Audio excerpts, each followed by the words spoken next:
Okay, hi everyone. This is Tyra, and today I'm talking about the draft chart review in Wild in Hex TCG.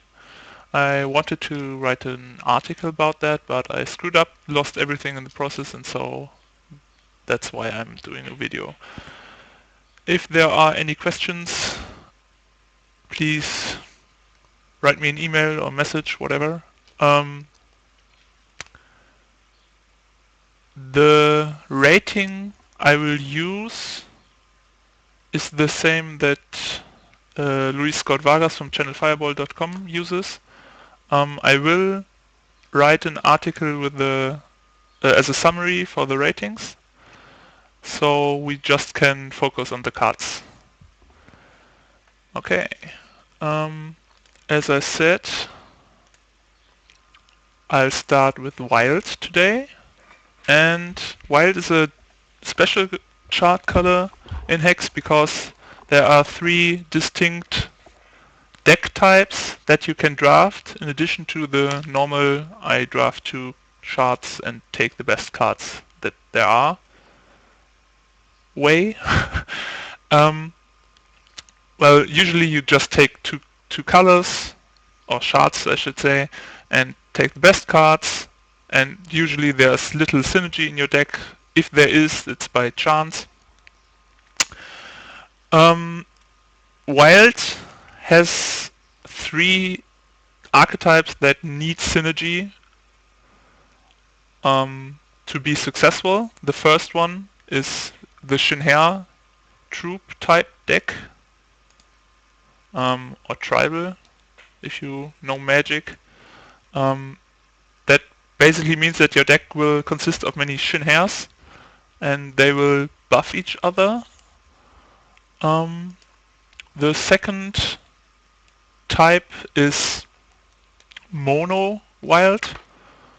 That means that you only pick cards in the color mono, maybe in the color wild, or maybe splash one or two cards in a different color. That's usually not a good idea in draft. In wild it can work very well. And the third archetype is ramp, which isn't really an archetype, but what you want to do. Ramp usually means that you want to build up your resource count pretty fast to spam big creatures that your opponent cannot handle very easily. And cards like Chlorophilia are very important for that to gain.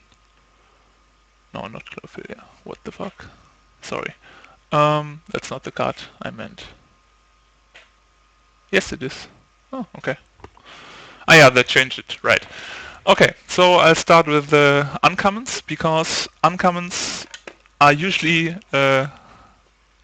more available in the draft than rares, but they are in often cases much more powerful than commons. So uncommons are very important to see signals in the draft, and some uncommons are very important for a certain deck type, otherwise you cannot build them.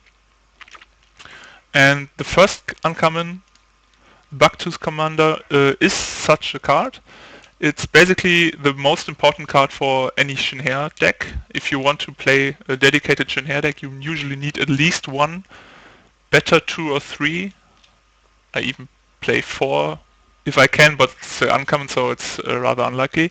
So you need a Bucktooth Commander or two or three to be a good Shin'Her deck. The good thing is that the card is only good in Shin'Her decks, so even other wild drafters don't want the card. So you might be able to get it relatively late, but I wouldn't bet on it. So if you see a Bucktooth Commander like pick 3, 4, 5 in pack 1, you might want to think about picking up Shin'Hers. Maybe not. I haven't drafted it a lot, only like 2 times, and well, it worked. Anyway, if you want to be Shin'Her, this is the card you want. Okay, the second card is Chlorophilia. It's pretty important for wild decks that want to play big creatures, or troops I should say.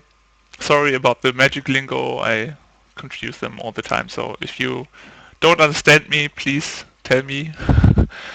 So Chlorophylla allows you to play a random wild card from your deck, so that you can, if you play that in turn 2, you have 3 resources, and then on turn 4 you can, turn 3 you have 4 resources, so you can play a 4-drop. That's usually the idea. So turn 1, mostly do nothing, turn 2, play Chlorophylla, turn 3, play a 4-drop. That usually gives you a good lead, unless your opponent has a removal spell, but the creature is usually stronger than his, so you're ahead. The next. So these cards are both pretty good. The next is a good wild card, considering that you can basically play it in any wild deck there is. That's because it has a socket and a powerful effect. You can basically do many things with it. I think the most interesting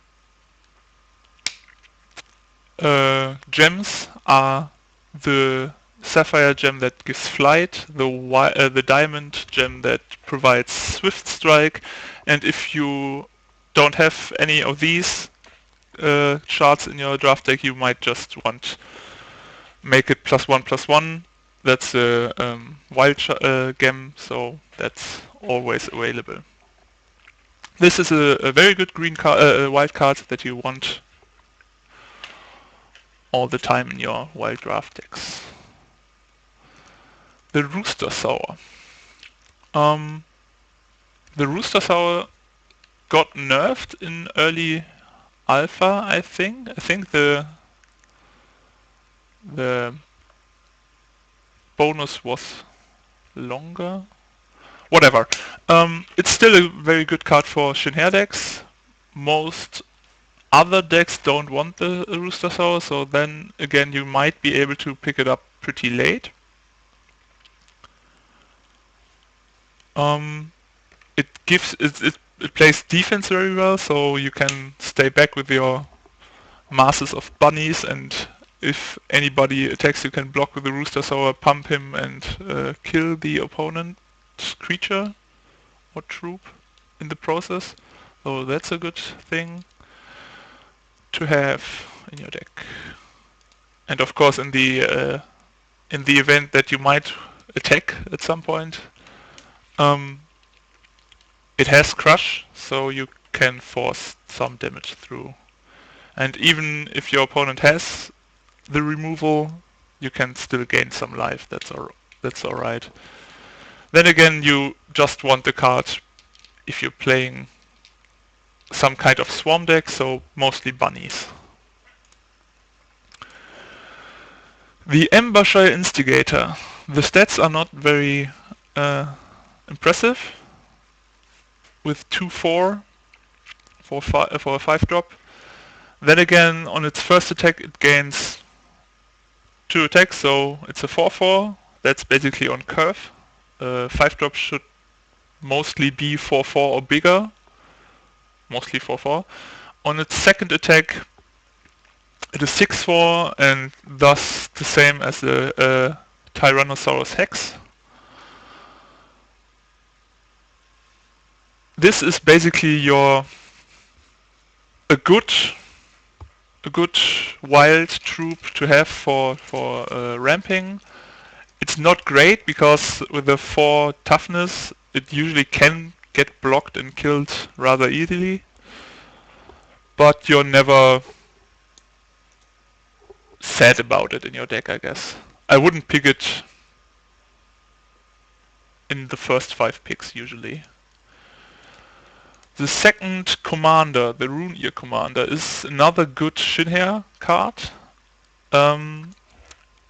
It is powerful in a good Shin'Her deck. The problem is it doesn't make your deck a Shin'Her deck. So the Bucktooth Commander allows you to play a Shin'Her deck, And if you're playing a Shinhei deck, you might want to play a Rune Ear Commander, and not the other way around. So your priority should always be to get the Bucktooth Commander, and then maybe later the Rune Ear Commander. The upside of the Rune Ear Commander is that you can play him in non-bunny decks as well, but he will probably never be as impressive as in bunny decks.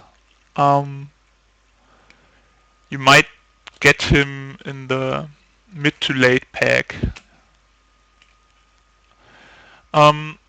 What's important is that a removal can basically make him smaller in a quick action, and thus make any blocks or attacks you made with him pretty bad for you.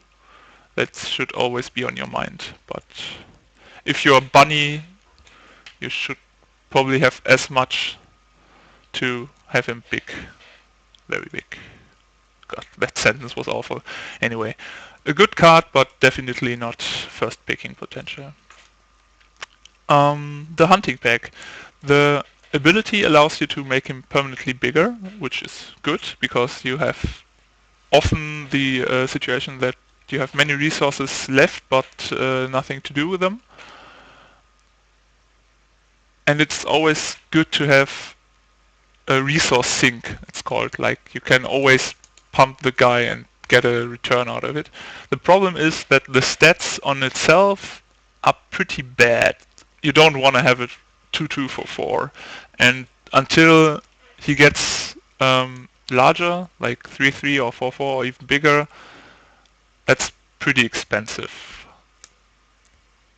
I wouldn't be mad to play that in a deck, but I wouldn't be excited either. You usually have better 4-drops. The Stargazer. The Stargazer is basically forcing you to be green-blue, so Wild Sapphire. The diamond effect is marginal at best. Wait, that's not the right... that seems to be an old card. Let me see in the hex. No, you can't see my hex. Why? That's odd.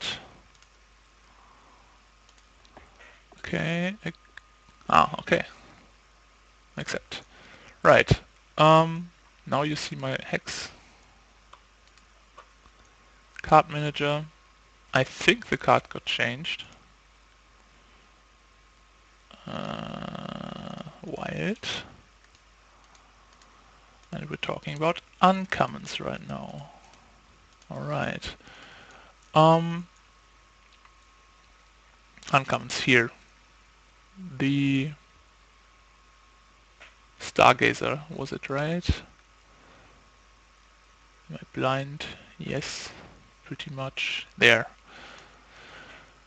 Okay, that's the right card. So the diamond ability is pretty much mediocre. Gaining life is not something you usually want to do in a draft deck. There are exceptions, of course, but the card is pretty bad. You don't want to play a 1-1 for 1 without a good effect. The Sapphire ability is pretty good, so if you're Sapphire Wild, you always want to play Stargazers, usually more than one. You can pick them up pretty late, I guess, but you need to be in these charts before you pick them up. So yeah, that's not a reason to be in the color. The card effect is strong enough to be in any draft deck, but you don't want to commit to these charts just because you see a Stargazer. Again, the ratings will be provided by an article later, then without any card discussion, so you can make your priority lists, as I call them, for drafting, which I always find pretty important. Okay, let's see if I missed anything. That's still the same. Yeah, the Crazed Squirrel Titan. Very odd picture. Anyway, that's one of the better wild uncommons. You usually want them in any wild deck you can assemble. Shinhair decks usually want 1 or 2 6-drops as well, and this one is just the strongest. It allows you to 2-for-1, which is a TCG term. Basically, any card that gives you the possibility to take away 2 cards from your opponent and just cost you 1 card, like this Skrill Titan, is a 2-for-1. So this creature enters play, kills an opposing creature or troop, and is still there for attacking and blocking.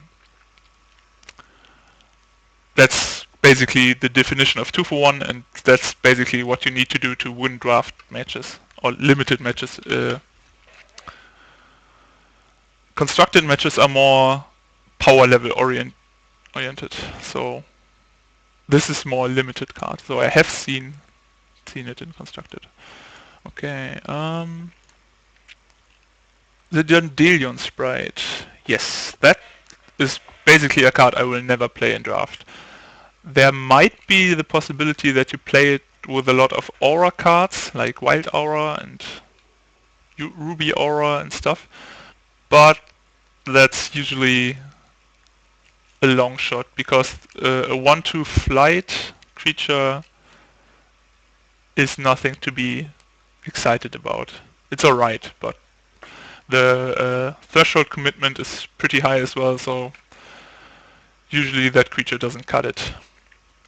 The Gigantisaur 7/7/7 is at least aesthetically pleasing. Usually a 7-drop is much more restrictive to play than a 6-drop, so the common Tyrannosaurus Hex and the Skrill Titan are both better. You might want to play one if you're a dedicated ramp deck, but usually you get the Tyrannosaurus. The omission of Crush is pretty big here. If the Gigantisaur had Crush, that it would be better by a mile. The Munty Elder Druid is another card that can basically fit in any wild deck there is. The stats are on curve, 4/4 for 5 troop. Oh god, that came out bad. And the effect is very relevant because it can negate removal like Mesmerize and Inner Conflict, turn off any rage creatures that got big. So it's basically always an upside. Big upside. This is a card I might first pick in the 2nd or 3rd pack if I am already in Wild. I don't think that the card will put me into Wild without any other, like, rare spoiler I got before. It's a good card. I always want it, but I don't think it makes me excited to be Wild. Okay, we had the Skirmisher. We can look for the gems now. The Rage gem is okay, but usually the +1/+1 is better because you don't want to have the 1 toughness on the creature. The blocking is probably the better blood gem. Haven't tried that, but seems okay. Swift Strike is pretty good because the Skirmisher gets powerful pretty fast. Life Drain isn't something you want to do. Speed is alright, but probably worse than +1/+1. Can't be blocked. That's a pretty good gem with a harsh restriction, but it's a pretty good gem for the creature because he's a quick clock to win the game. Basically the same as Flight. I usually like Flight better than the Ruby gem, but that's just my taste. The other minor, the instant, the quick action is probably not the right gem for this card, though it is a pretty good gem. Yes, that's probably the gem I usually will insert if I'm not Sapphire Wild. Spell Shield is pretty bad in that situation, so it's a pretty good card even if you're mono wild, so you will always play it. Okay, we had that one. The Oakench Ceremony. Yeah, it lets you search your deck on the first 5 cards of your deck, which is a pretty big part of a limited deck, for troop and put it into your hand. That might be good if your deck consists of many. Many is a bad word. 2 or 3 really good creatures, like rare spoilers or great Squirrel Titans. But the downside is probably a big turnoff for most players. The chance to miss with a Orchid Ceremony is about 8 to 12%, I guess. Depends on how many creatures you're playing and uh, already drawed. So I probably wouldn't play that, even if the downside is marginal, like 10% around that. If you miss, it's usually losing you the game, because card advantage is really important in limited games. Pheromones. This card has basically 2 modes. It lets you avoid blocking, like if you have many creatures in a Shinra deck, you can force your opponent to block one of them and push through the other creatures. Troops, I really should say troops. Or you can use it as a removal if you have a pretty big troop and the opponent isn't able to kill that troop with his blockers. You can force him to block it, so he loses 1, 2, or even more creatures. I would always play 1 Pheromones, probably not more, because you need a creature, a troop,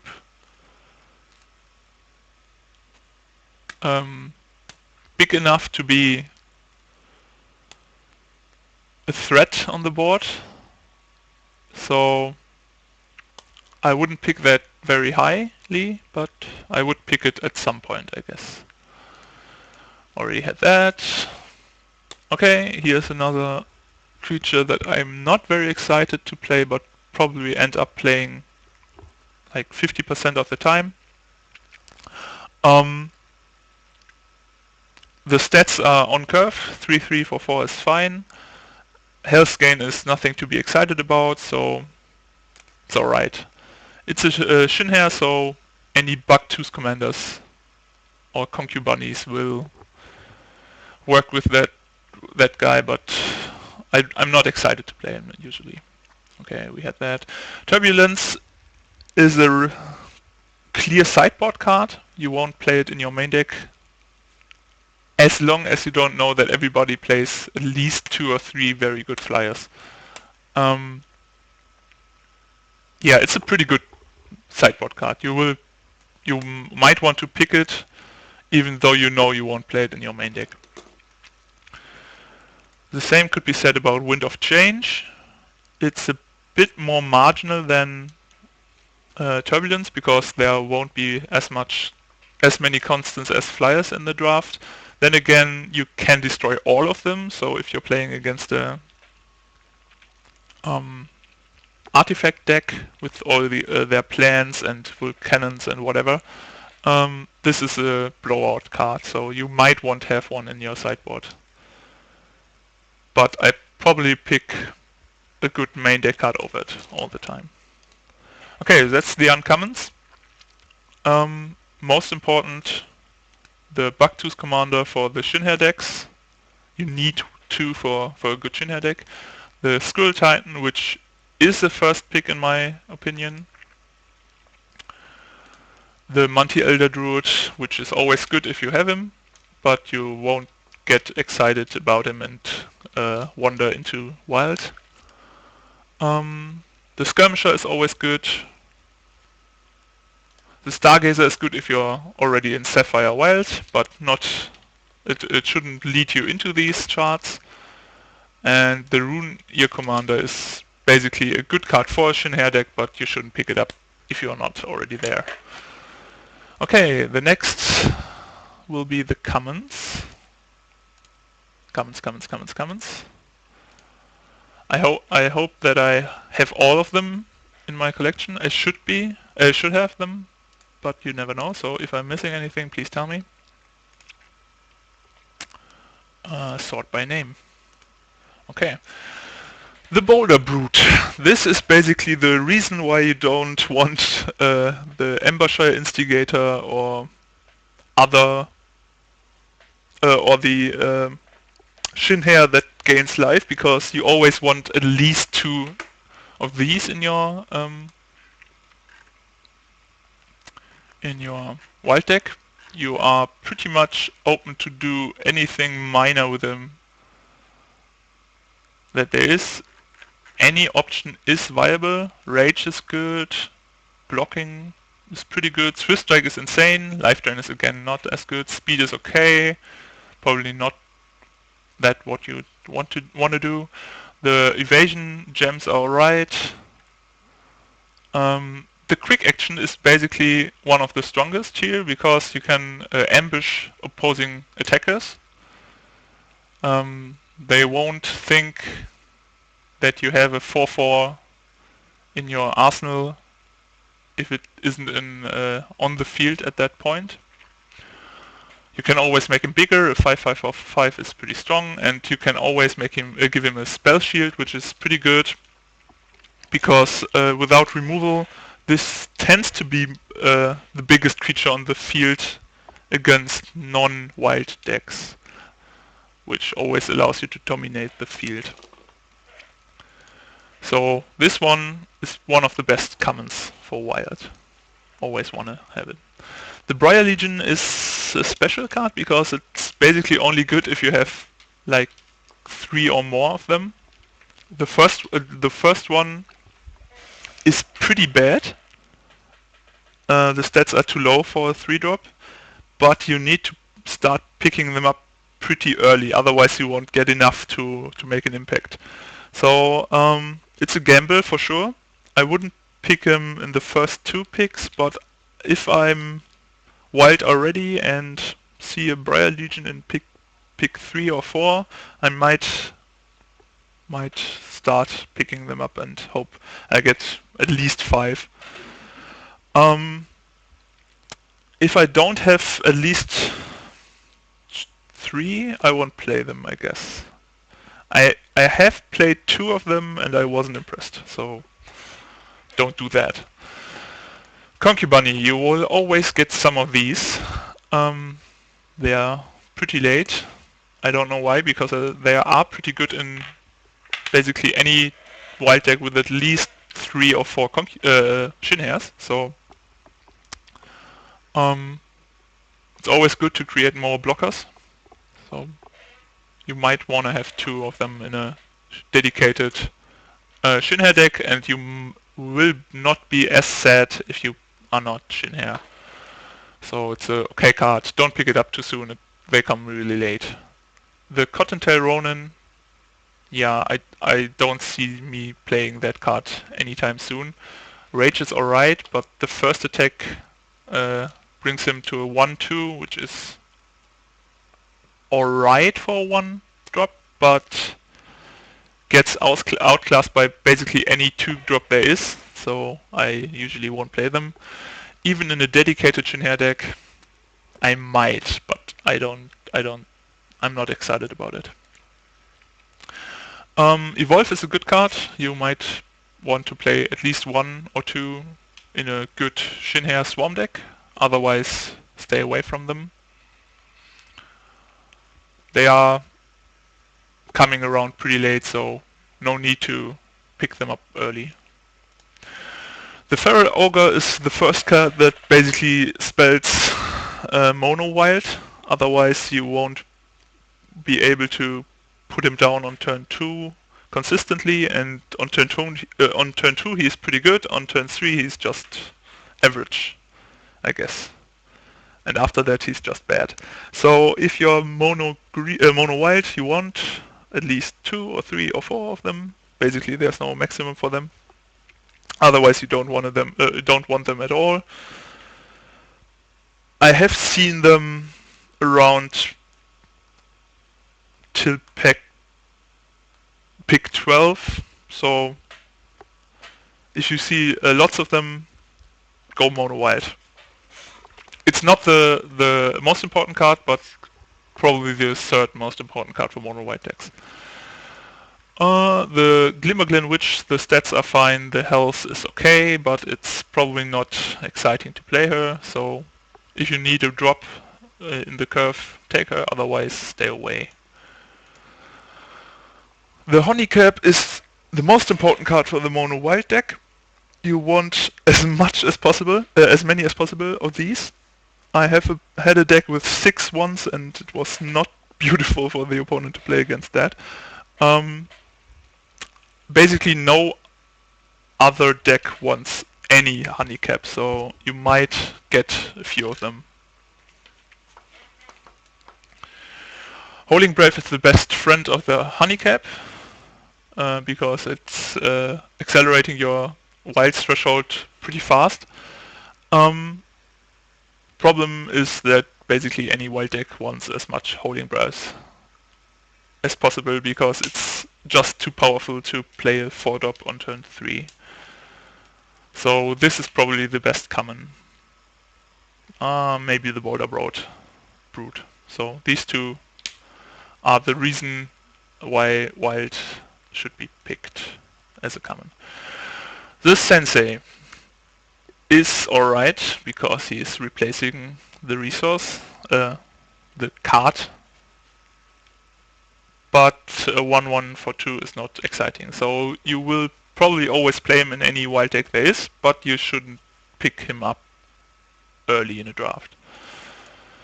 Nature Rains is a pure sideboard card, always good to have, but nothing to be excited about. Rungs of the Litter. Okay, this card is pretty important to talk about, because I've seen many people playing that card in a non-Shinra deck, and I think there's just no reason to do that, because of course you're getting 2 creatures, but they are not doing any damage unless you're having Evolve or Bucktooth Commander, or I don't know, the Ruby Rare that's just insane. But even in that case, I don't know if you want to play Runs of the Litter. You just want them if you are a dedicated Shinra deck. If you're a dedicated Shinra deck with about 2 or 3 Bucktooth Commanders, you want as much Runs of the Litter as you can get. You should be able to pick them up pretty late, so... Again, it's a card that is good in a Shinra deck, but doesn't create a Shinra deck for you, so always pick them up late. The Shinra Militia is just bad and will never be played, I hope.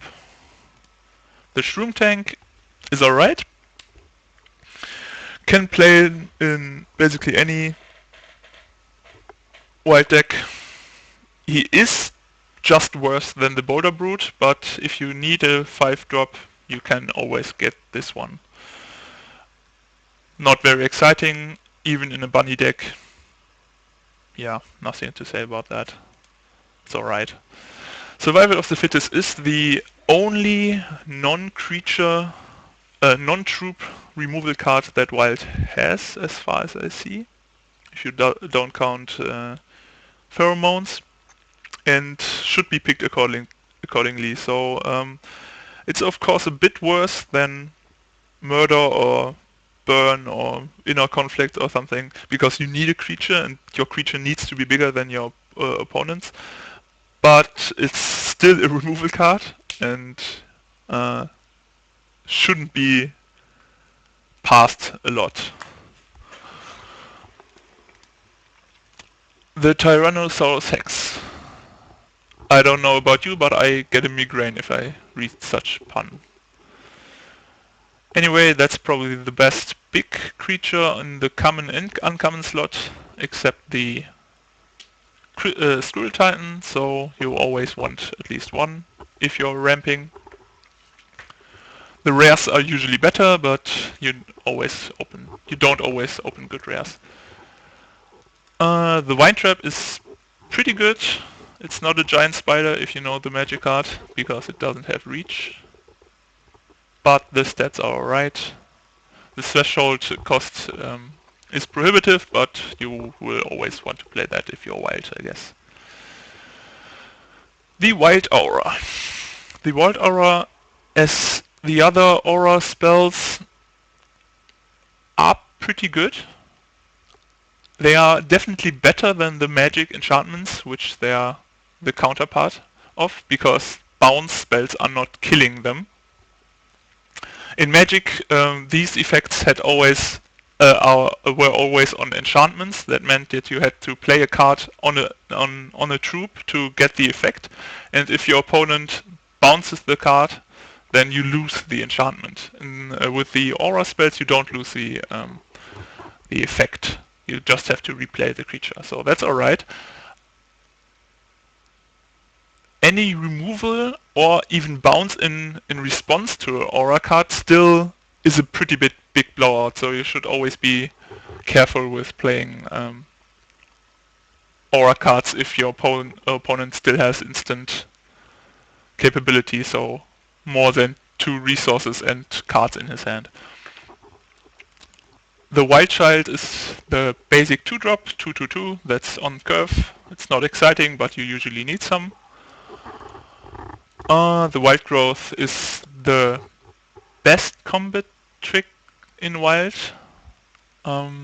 Please always play that in the attack or defense priority window and not in your main phase. Combat tricks are usually worse than removal, because again you need a creature and your opponent needs a creature that blocks or attacks. But they're usually cheaper and available more late in a draft. More lately? Whatever. Okay, that's common. The common slot of Wild. The most important cards are Boulder Brute, Howling Brave, Honeycap for the mono, Feral Ogre for the mono. Concubunny is pretty good in a Chinhair deck. The Tyrannosaurus Hex is pretty important for ramp decks. Wild Growth is always a good card. You shouldn't be able to shouldn't be playing more than 2, I think. The Survival of the Fittest is the only removal spell there is in Wild, so you should always pick them up soon. Yeah, that's basically it. Okay, now we're talking about rares. I hope I have all the rares. Let's see.